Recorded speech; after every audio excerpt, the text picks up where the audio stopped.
Et ma préoccupation ce matin, c'est que tu es capable, à partir de ton cœur, de te fabriquer un miracle.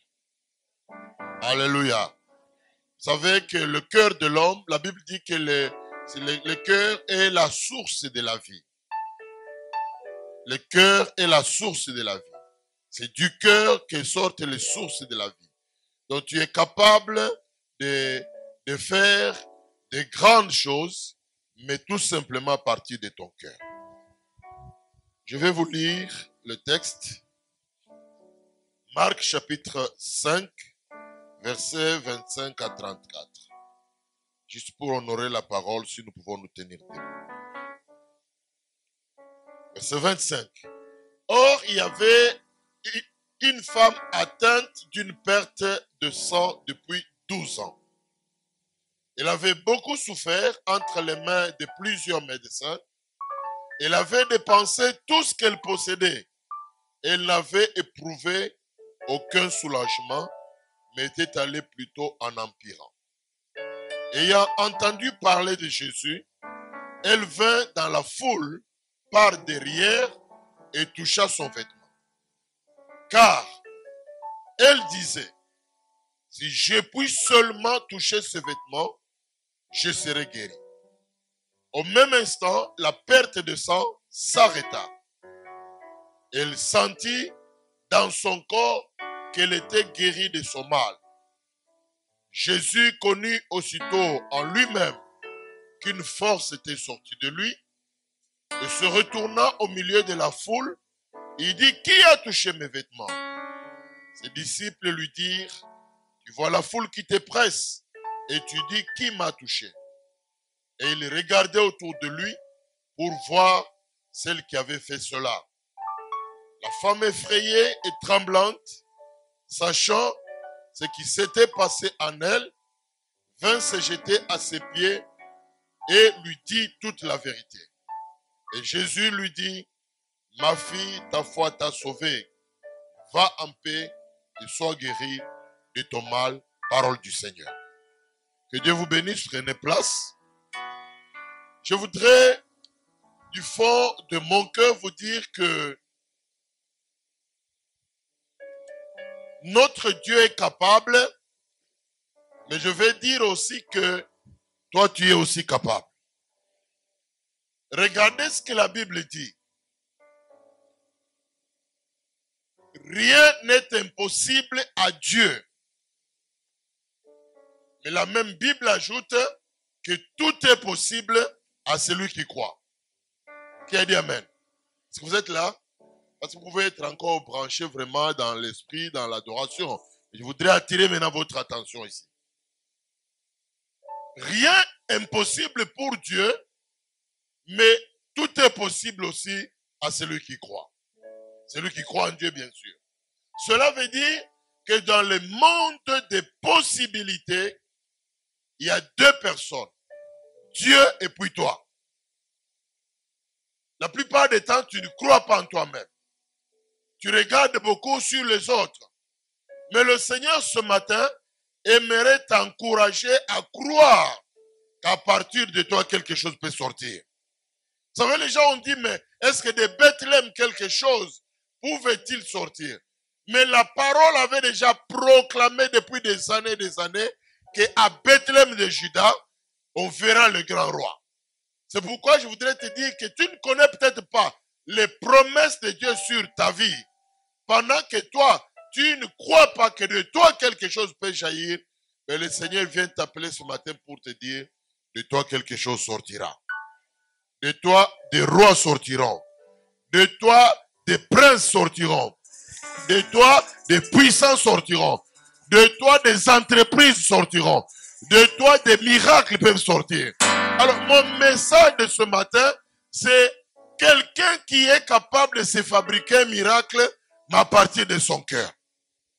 Le décor que nous avons est celui qui est affecté par la puissance de Dieu.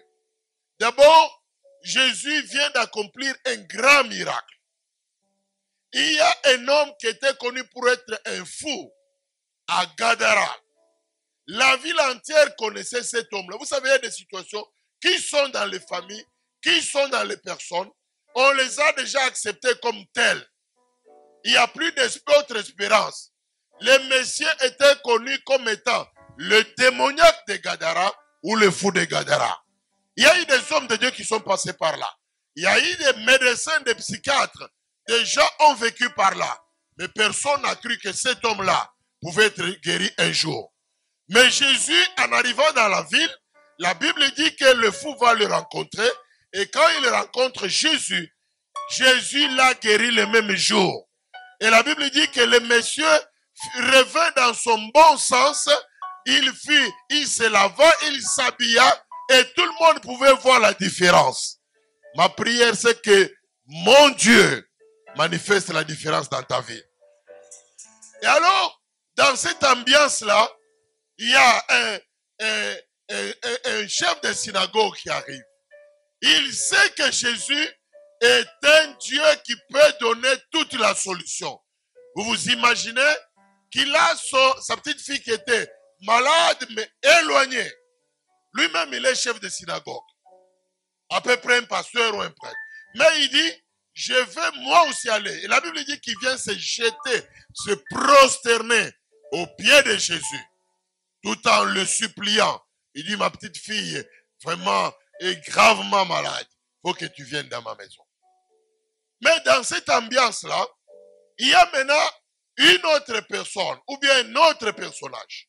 D'abord, la Bible la décrit comme étant une femme. Une femme dans notre génération, que Dieu soit loué. Alléluia. Jésus est bon parce qu'il a aussi amené la libération des femmes. Mais une femme dans ce temps-là était toujours mise à l'écart, toujours derrière. Même dans le temple, elle n'entrait pas dans le temple.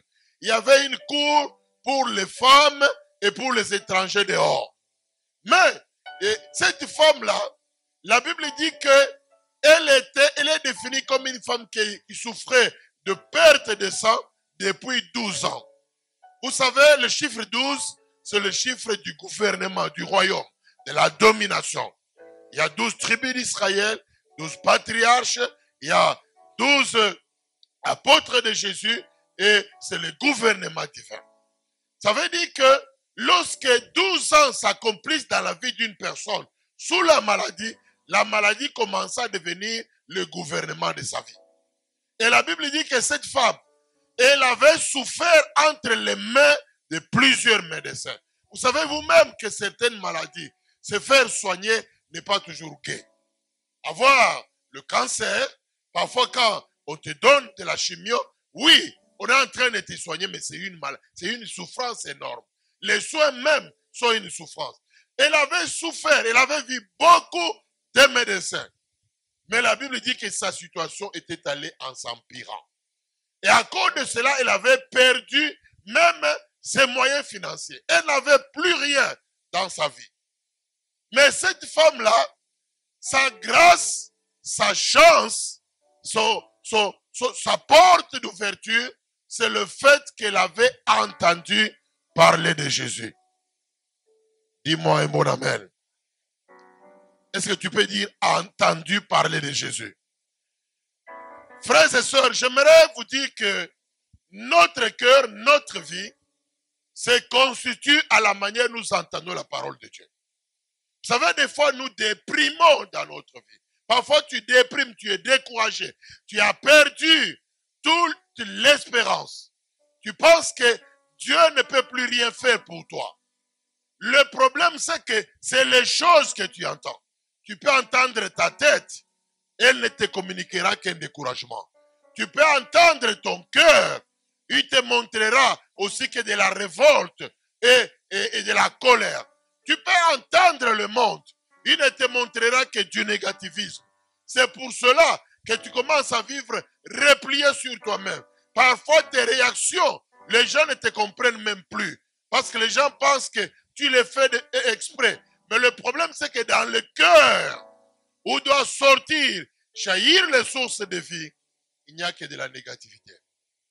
Le Seigneur aimerait nous encourager aujourd'hui que nous puissions donner de la place à écouter et entendre la parole de Dieu. savez, l'église primitive, elle s'est forgée autour de la parole de Dieu. La Bible dit que les chrétiens se retrouvaient sur 4 piliers fondamentaux. Ils se retrouvaient autour de l'enseignement des apôtres. Ils se retrouvaient autour de la communion fraternelle. Ils se retrouvaient autour de la Sainte Seine, mais aussi autour des prières. Est-ce que tu peux me dire amen? Aujourd'hui, nous avons une église, nous avons des églises où les gens ne comprennent pas la puissance de la prière, où les gens n'entendent pas la parole de Dieu. Mais mon ami, si tu n'entends pas, si tu n'écoutes pas la parole de Dieu, c'est que ta situation, le diable te montrera toujours le noir. Le noir, le noir. Et je vais dire à quelqu'un ce matin que là où le diable te montre le noir, la lumière de Dieu peut jaillir. Et la dame, ce qui m'intéresse, c'est que cette femme, connue pour avoir tout perdu, perdu son argent, perdu sa santé, perdu même sa personnalité, même sa dignité, elle n'avait même pas la possibilité d'approcher ou bien de s'approcher des hommes, que ce soit un homme de Dieu. En Israël, on ne s'approchait pas d'un sacrificateur dans l'exercice de son ministère de n'importe quelle manière. Il y avait une foule qui entourait Jésus. Voilà, la femme a entendu parler de Jésus. L'enseignement qu'elle a entendu va lui communiquer une autre foi. Et la femme s'est dit en elle-même que c'est encore possible. Quelqu'un me dit mon amen. Mais moi, je te dis que c'est encore possible. Hein. Je te dis que c'est encore possible par rapport à ta vie. L'ennemi commence à te montrer le noir. Tu vis comme si tu ne vois plus au-devant de toi. Mais moi, je te dis qu'avec Dieu, tout est encore possible. Il est le Dieu des possibilités et humilité. La femme aussi a entendu le message qu'elle avait entendu parler. Qu'est-ce qu'elle avait entendu parler? Jésus guérit les démoniaques. Jésus purifie les lépreux. Jésus lave même les gens qui sont impurs. Jésus va manger même les gens qui étaient inacceptables pour la société. Jésus les accueille, même les gens qu'on ne pouvait pas toucher. Mais Jésus, elle avait entendu parler de notre Dieu. Pas la manière dont Israël avait présenté l'Éternel. Mais elle avait entendu parler de Dieu comme étant un Dieu d'amour, un Dieu de solution, un Dieu de miracles, un Dieu qu'on peut toucher, envers qui on peut trouver une solution. Alors, ce qui m'intéresse ce matin, la Bible dit, elle s'était dit, ici, Marc dit, elle se disait à elle-même. Mais Matthieu et Luc disent, elle se disait en elle-même. Elle se disait en elle-même où? Dans son cœur. Est-ce que tu peux dire amen? Oh, ton amen, comment ça? En elle-même, elle se disait, qu'est-ce que tu te dis en toi-même? Frères et sœurs, je ne sais pas si tu as fait déjà cette expérience-là. Le coup de la vie, le choc de la vie peuvent faire que, comme tu n'entends pas beaucoup la parole de Dieu, ça peut faire que partout, même en parlant, tu es en train de parler toi-même, en train de maudire la nature, en train de te révolter. Tu commences à ne parler que des choses négatives. Cette dame a connu la même chose. Parce que 12 ans pour une femme, perdre le sang, elle était devenue anémique, aucune force. Parce que tout le temps, elle se disait la même chose. Je suis allé chez tel médecin. Il est connu pour être le grand gynécologue. Mais je n'ai pas trouvé la solution. Il n'a pris que mon argent. Je suis allé chez tel médecin. Il n'a pris que mon argent. Mais jusqu'à ce qu'elle entende parler d'autre chose. Est-ce que quelqu'un peut me dire amen? Il faut aujourd'hui que tu entendes parler de Jésus, que tu entendes parler de l'homme de Galilée, que tu entendes parler de l'alpha et l'oméga, de l'homme des miracles, du libérateur des enfants des hommes. Quand il entre dans une vie, il est celui qui transformera ta situation. Les hommes peuvent se moquer, te décourager, croire que tu ne pourras plus rien. Mais lorsque Jésus arrive, ta situation changera. Alors il a entendu parler de ce Jésus-là. Son langage a changé. Et ce qu'elle se disait, c'est dire en soi-même ce n'est plus parfois parler. C'est un langage du cœur. Allô? Allô, allô? Un langage, quel est le langage de ton cœur? Parce que ce que te dit ton cœur, c'est ce que tu arriveras. Si ton cœur te dit qu'il n'y a plus d'espérance pour toi, il n'y a plus d'espoir pour toi, personne ne changera. La Bible dit ceci. L'esprit de l'homme, d'autres versions disent le cœur de l'homme, il le soutient dans la maladie. Mais un cœur ou un esprit abattu, qui le relèvera? Vous savez, quand tu es dans le désespoir, être abattu complètement, tu n'as plus l'horizon de la vie. Tu n'as plus une vision pour ton avenir. Tu ne crois plus en toi-même, ni en tes enfants. Tu n'as aucune force pour faire encore quelque chose. À partir de ce moment-là, même les plus grands des hommes de miracles ne pourra rien faire pour toi. Et voilà que Dieu nous enseigne aujourd'hui. Il nous enseigne au travers d'une femme. Regardez, la plupart des gens, ils sont partis, ils ont réclamé à Jésus quelque chose.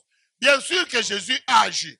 Mais cette femme, tellement qu'elle était déçue, elle s'est décidée en elle-même que ma vie ne se terminera pas comme ça. Alléluia. Alléluia. Ma vie ne se terminera pas comme ça. Il ne faut pas que pour mes enfants, on ne parle que du mal. Même dans le quartier, dans la société, on commence à me pointer. Quand je passe, tout le monde parle derrière moi. Mais ce qui donne comme témoignage sur ma vie, c'est un témoignage de découragement, de désespoir. Je commence à croire à ces choses-là. Mais la femme a entendu un autre son de cloche qui lui disait quelque chose est encore possible. Alléluia. Parce que tout est soumis à celui qui vit dans les siècles des siècles. Son nom c'est Jésus-Christ, l'Éternel des armées. Tout est soumis à lui. Même les démons lui sont soumis. Même les maladies lui sont soumis. Même les situations compliquées lui sont soumis. Jésus a le pouvoir sur toutes choses. Et quand tu commences à croire en lui, quand tu commences à regarder en lui, même la compréhension de la vie change. C'est ça ma prière pour vous ce matin. Que notre compréhension de la vie change. Nous avons une mauvaise compréhension de la vie basée sur les choses que nous voyons. Vous savez, la Bible pose une question. Est-ce qu'en un jour, une nation peut-elle naître? Parce que d'abord, pour avoir un enfant, il faut d'abord 9 mois de grossesse. Pour avoir une naissance, il faut d'abord une semence et il faut 9 mois de grossesse. Mais le Seigneur veut montrer que même en une minute, un peuple peut naître. Est-ce que tu peux me dire amen? Vous savez, lorsqu'Adam est sorti, Adam n'est pas sorti comme toi et moi. Adam est sorti sur la parole de Dieu. Faisons l'homme à notre image et à notre ressemblance. Aussitôt dit, aussitôt fait. Alléluia. Dieu est capable de tout. Il nous dit cela, il est capable de tout. Le problème, c'est que nous-mêmes, nous comprenons. Alors le Seigneur veut nous enseigner. Cette femme, elle se dit, en elle-même, elle dit, je commence le langage. Si tu veux vivre un miracle dans ta vie, change d'abord ton langage. Pas ton langage devant les autres personnes, mais ton langage sur toi-même. Personne ne t'entend. C'est-à-dire, commence déjà à te considérer. Vous savez qu'il y a des fois, surtout quand le cœur est déjà rempli d'amertume, hein, il est rempli de mauvaises choses, rempli de colère, de révolte, rempli de déception. Même toi-même, tu commences à te regarder comme ça. Une sœur me racontait, elle dit que papa, la manière dont cet homme-là me traitait, je suis allé dans le miroir, je me suis regardé, je voyais les joues, ce que vous appelez fossettes là. Je regardais les fossettes, je voyais que c'était moche. Je mets la poudre, je vois que ça ne marche pas. Je mets le fond de teint, ça ne marche pas. J'essaie de mettre le rouge à lèvres, ça ne marche pas. Je dis, mais pourquoi Dieu m'a créé moche comme ça? C'est pourquoi Jésus, quand il vient nous parler dans sa parole, il nous parle le langage positif, un langage encourageant, un langage qui ouvre les horizons, un langage où il te montre que c'est encore possible. Je vais te dire ce matin que de toi quelque chose peut sortir. De toi quelque chose peut sortir. Dieu peut encore agir avec toi, la même personne. c'est pas grave si on t'appelle ex-fou, ex-malade, ex-prostituée, ex-escroc, je ne sais pas moi. Je voudrais être ex tout ce que vous voulez. Mais le problème, c'est que il faut que les gens parlent autrement de moi. Que les gens me regardent, mais qu'ils voient à moi quelqu'un d'autre. Ce monsieur qui était fou à Gadara, tout le monde le connaissait comme étant un fou. Mais ce monsieur, quand il était guéri, il a supplié Jésus, il dit, mais Seigneur, vraiment je voudrais rester avec toi. Tous les gens ne sont pas appelés à entrer dans le ministère. Jésus a dit, il faut que d'autres aillent parler de moi. Il a dit, va dans ta propre famille et va leur raconter tout ce que Dieu a fait pour toi et comment il a eu pitié de toi. C'était un miracle par pitié. Parce que le fou, il n'est pas dans son bon sens.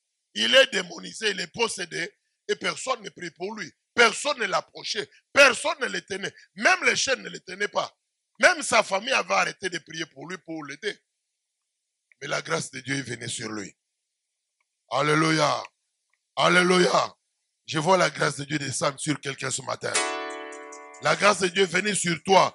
Et cet homme-là, lorsque les gens le voyaient, tout le monde disait, voilà le fou que nous avons connu là-bas. Est-ce que ce n'est pas lui? Être un ex-fou, un ex-malade, un ex, je ne sais pas quoi, ce n'est pas un problème. Le problème, c'est qu'aujourd'hui, ce que Dieu a fait de moi, c'est le plus important. Alors, cette dame, elle se disait en elle-même dans son cœur.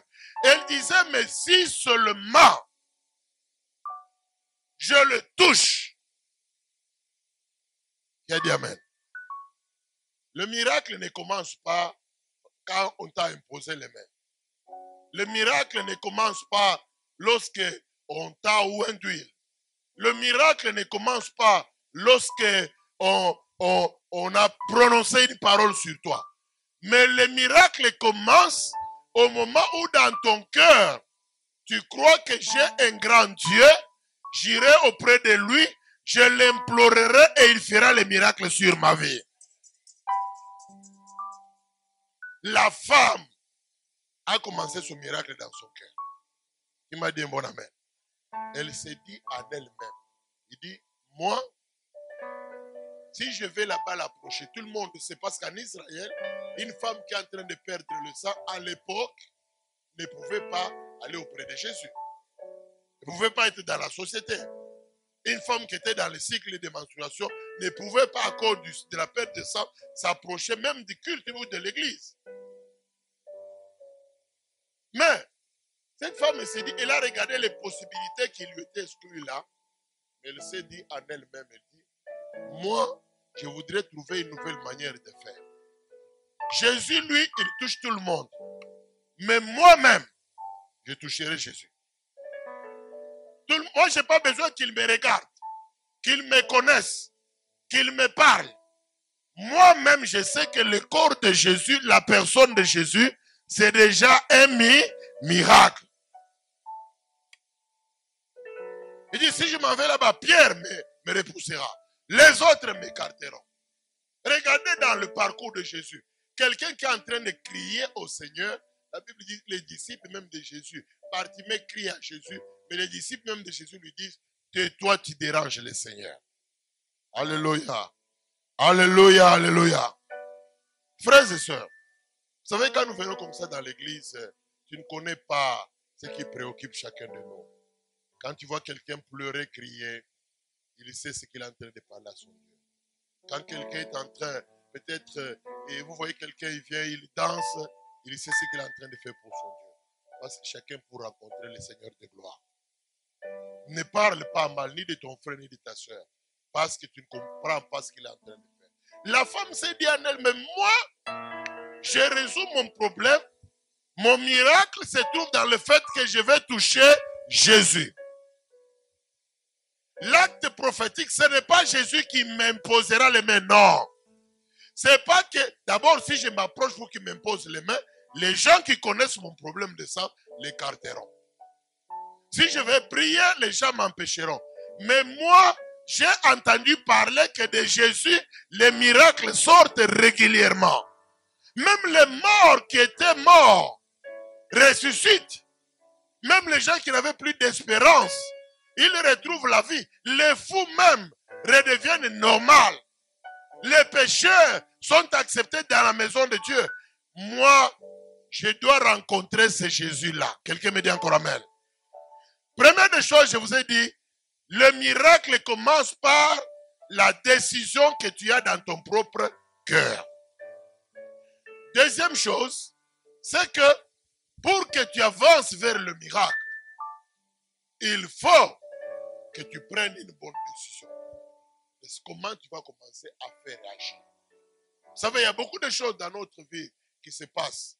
Mais les gens ne reprennent plus de décisions. Il n'y a plus de décision de se dire, moi je me répands devant le Seigneur. Il n'y a plus de décision où quelqu'un se prend lui-même la décision de dire non, ma manière de servir Dieu n'est pas bonne. Moi, je change de comportement. Il n'y a plus de gens qui prennent la décision pour se dire, non, je sens qu'il n'y a plus de contact entre moi et le Seigneur. C'est devenu seulement formalitaire, superficiel. J'aimerais aller plus profondément dans la prière. Parce que de la décision que tu prendras, de là aussi viendra ta solution. La femme s'est dit, moi, si je le touche, le toucher signifie mon miracle. Mais elle s'est dit, Jésus passe par ici. Elle est allée l'attendre là où il passait. Et la Bible dit que lorsqu'elle est allée l'attendre, dans cette foule-là, c'est une femme, elle a caché même son sang. Peut-être qu'il n'y avait pas de linge hygiénique, ou il n'y avait pas ces choses-là, je ne sais pas moi, à l'époque, mais elle a tout fait pour trouver la solution. Elle dit, si je fais ça, mes frères et sœurs, ne permets pas à tout le monde de connaître quelle est ta maladie. Donc, tu n'as pas dit un bon amen. Hein? Ne permets pas à n'importe qui de connaître quelle est ta maladie, quel est ton problème. Il y a des situations, c'est seulement Dieu qui le connaîtra. La femme avait une perte de sang, mais elle s'est bien couverte au point qu'elle s'est faufilée. Vous savez, nous pouvons être là. Je peux être là, nous chantons tous, mais moi-même, je connais quelles sont mes difficultés. Moi-même, je crie à mon Dieu. Pendant que nous prions, moi, je parle à mon Dieu. Je ne te regarde pas, toi. S'il faut que je lui offre l'adoration, je lui offrirai l'adoration. S'il faut que je le célèbre, je fais tout, même quand je le porte, mes offrandes, mes dons, je fais en fonction de ma relation avec le Seigneur. Je fais tout parce que je sais que moi seul, Dieu seul connaît mon problème. La femme a dit, je vais tout cacher, je vais aller toucher Jésus. Sache très bien que sur le parcours de ton miracle, il y aura toujours des obstacles. Le premier obstacle peut être ton propre problème que tu as. Allô? Allô, allô? Le problème là est le premier obstacle. Il n'est pas obstacle parce que c'était une maladie, non. Parce que le problème que tu as te conditionne, te positionne, te bloque, te renferme, te met comme dans une cage. Ta manière d'agir, tout ce que tu fais en fonction de cela. Et dis amen. Ah, il ne faut pas que je parle comme ça. Parce que les gens sauront. Il ne faut pas que je fasse comme ça. La femme s'est dit, j'ai une perte, mais je vais essayer de couvrir ça. Mon problème, c'est que je touche Jésus. Deuxième obstacle, c'est les gens qui nous entourent, qui nous connaissent. Et troisième obstacle, ça peut être les gens qui sont autour du Seigneur. Qui m'a dit un bon amen? Oh, un amen gentil, non? Un amen avec sourire et révélation, qui donne gloire à l'Éternel. Un amen avec des cris de joie, comme quelqu'un dont le miracle a commencé déjà dans son cœur. Alléluia. Le miracle doit déjà commencer pendant que je parle. Au fond de toi-même, là, commence déjà à te dire, moi, il faut que quelque chose commence, ça arrivera comme ceci. Même si les gens te disent autre chose, c'est pas un problème. Même si les médecins t'ont déjà dit que ça ne marchera jamais, c'est pas un problème. Mais toi, regarde ce que le Seigneur est capable de faire. J'avais vu un frère dans ma génération qui était en train de dire que il y avait une croisade d'évangélisation et c'était plusieurs orateurs pendant plusieurs jours. À l'époque, je ne sais pas, j'avais peut-être 24 ans et puis c'était un jeune ami qui vient se présenter maintenant. Il était mince et il n'était pas de très grande taille.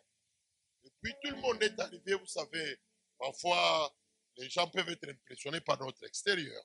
C'est pas mauvais, mais les gens peuvent être, et puis les gens sont venus. Il y avait à l'époque, pour trouver seulement une cravate et avec un costume, c'était un problème. Alors tout le monde venait avec des costumes, se présentait, faisait le ministère. Et puis le frère là regardait, il dit, mais comment moi j'irai me présenter? Alors il est arrivé en disant, vous avez au devant de vous le frère X. Tout le monde est grand par rapport à mon âge. Tout le monde est grand par rapport à leur fonction, leur capacité, tout ce qu'ils ont fait. Mais vous avez ma personne, petit mais grand, avec un grand Jésus. Alléluia. Ton Dieu est grand. Ne te dis pas au fond de toi-même que les choses ne marcheront pas. L'obstacle peut être les gens qui sont autour de Jésus, même les membres de l'Église. Il m'a dit Amen. C'est pourquoi je te dis que personne ne t'empêche d'obtenir les miracles qui a déjà commencé. Parce que pendant que je parle là, commence à savoir qu'est-ce que tu veux auprès du Seigneur. Qu'est-ce que tu veux que Dieu fasse pour toi. Parce que tu as commencé déjà à te décourager, à te désorienter. Mais qu'est-ce que tu veux? Quels sont les obstacles? Même toi-même, même la situation que tu as, que cela ne t'empêche pas de croire à la gloire. Vous savez, moi j'aime bien croire que Dieu le fera, même si cela n'était pas dans la volonté de Dieu, que lui-même me le dise. Qui a dit encore Amen? Les gens qui sont autour de nous, que personne, il y a des gens qui s'empêchent d'aller vers la solution de Dieu en regardant tel me verra, tel me connaîtra, tel m'entendra, tel me fera ceci. Mais le jour où tu pourras, mon frère, ma soeur, ou pendant que tu es dans les souffrances seul, quel est l'homme qui vient pour t'aider? La plupart des gens, ils nous critiquent, ils nous appellent, nous pouvons manger ensemble, mais quand je souffre dans ma chambre, sur mon lit, je suis seul. C'est pourquoi quand je vais aller vers le Seigneur, quand je vais aller pour servir Dieu, je ne voudrais pas regarder à quiconque. Paul dit ceci, il dit, je ne consultais ni la chair ni le sang. Quand tu vas aller vers Dieu, ne consulte ni la chair ni le sang. Est-ce que tu peux me dire Amen? Troisièmement aussi, les gens qui sont autour du Seigneur, même quand tu arrives dans la maison de Dieu, quand tu as une décision pour un objectif clair, ne regarde même pas les gens qui